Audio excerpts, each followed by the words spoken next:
na I am a threat to democracy. Really?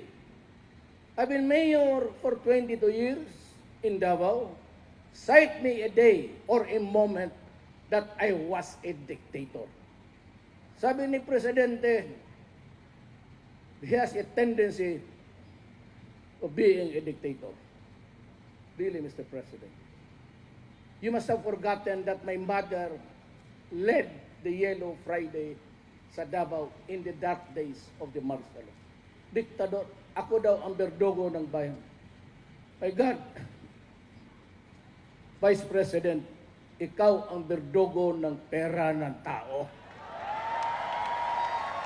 I will ask you now, Mr. President, let us go into a debate about morality at graft and corruption. Sige, tingnan natin. Ito namang isa, ako daw, diktador, palaaway, mainit ang ulo. Kaya ka walang sumusunod sa gobyerno sa inyo kasi ikaw bakla ka.